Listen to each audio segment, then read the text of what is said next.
L'Olympienne québécoise Josée Bélanger vient de réaliser le plus grand accomplissement de sa carrière pendant les Jeux de Rio de 2016.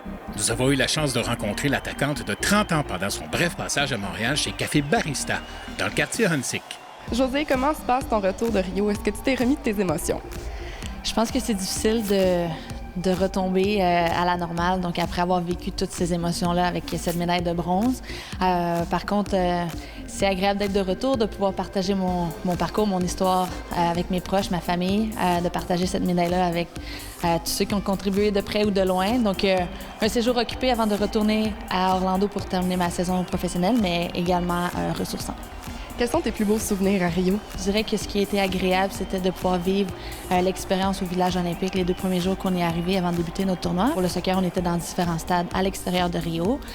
C'était intéressant de voir également que la foule à Sao Paulo était vraiment derrière nous, donc on était leur équipe favorite jusqu'à ce qu'on joue la finale de bronze contre le Brésil, l'équipe haute. Ton rôle a changé souvent avec l'équipe canadienne, de passer de défenseur à attaquante. Où est-ce que tu te sens le plus à l'aise?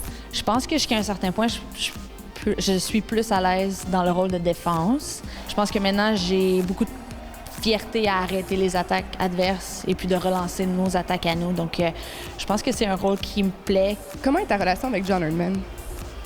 Bien, je pense qu'en fait, on est chanceuse comme équipe canadienne de soccer d'avoir John auprès de nous. Je pense qu'il a vraiment changé pour le mieux le programme canadien, à jouer un style de jeu qui est beaucoup plus cohérent et moderne.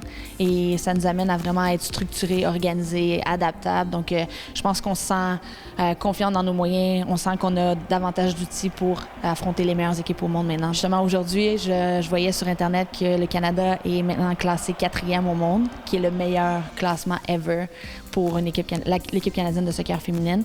Le dernier, le meilleur classement était 7e. Donc, je pense que ça démontre bien qu'avec le programme canadien maintenant et l'équipe qu'on est devenue, ça démontre qu'il y a beaucoup de potentiel pour les années prochaines. Depuis un certain temps, on retrouve de plus en plus de joueuses de talent qui s'entraînent avec des équipes masculines de niveau AAA. Voyons ce qu'en dit notre joueuse étoile. J'aimerais te parler d'une nouvelle tendance.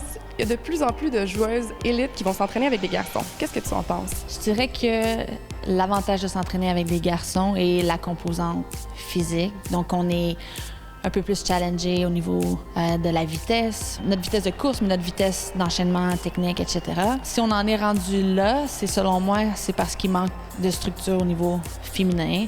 On dépend encore trop des autres pays pour former nos athlètes canadiennes. Ça prend quelqu'un qui a le courage de former une ligue et d'offrir justement l'opportunité des Canadiennes à rester à la maison et de jouer du bon soccer avec les meilleures joueuses au monde. On dit de la nouvelle génération de joueuses qu'elles sont très techniques. Est-ce que tu as pu voir ça? On n'est plus dans les années passées où est-ce que on avait besoin des joueuses qui étaient grandes et fortes, qui frappaient le ballon très loin. Maintenant, on mise vraiment sur les habiletés techniques, comment faire des enchaînements rapides, comment garder possession du ballon. Donc, effectivement, ça va devenir de plus en plus un atout important pour pouvoir percer au niveau du soccer. Il y a beaucoup de jeunes recrues au sein de l'équipe canadienne. Est-ce que les anciennes sentent un peu de pression?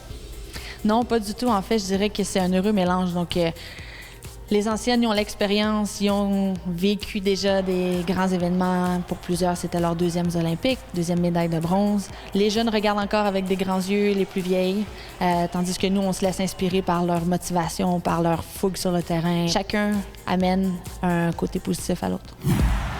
Croyez-le ou non, en plus du soccer, Josée Bélanger a une autre immense passion. C'est celle du café. On est chez ton partenaire barista. D'où vient ta passion pour le café? Je dirais que j'ai commencé à boire du café lorsque je suis arrivée au cégep, un peu plus quand j'étais à l'université. J'ai commencé à voyager un petit peu plus également, en Italie, en France, etc. Et puis, j'ai eu la chance d'aller dans différents coffee shops où est-ce que j'ai eu la chance de, justement, boire une variété de café. Donc, j'étais curieuse de venir voir comment on faisait, justement, les mélanges de café. Donc, je suis venue visiter. J'ai rencontré Alex Sereno, qui est un des propriétaires de Barista. Et Alex est également un entraîneur olympique. Donc, on avait cette passion-là également en commun. Tu as même un café à ton image. J'ai eu la chance de goûter à tout leur mélange de café et puis j'en suis arrivée à sélectionner celui qui me plaisait davantage. Et puis, on a fait un emballage avec ma figure et le nom est Podium Espresso, ce qui correspond bien avec maintenant ma médaille de bronze. Josée est une grande championne, ça, c'est clair pour tout le monde. Pour ce qui est de ses qualités en tant que designer de motifs sur les cafés, son ami Alex devrait l'entraîner encore un peu. Ah, c'est bon. Good. Pas mauvais, là, les dessins, là, c'est pas ça qui change le goût, là. As-tu des projets futurs dans le domaine du café? Je suis pas prête à vendre le punch encore, mais effectivement, j'aimerais pouvoir profiter du domaine de ma passion pour le café. Donc, des projets à venir, mais à être révélés dans les prochaines semaines ou prochains mois. Josée, championne olympique, merci beaucoup. Merci à vous. Attends.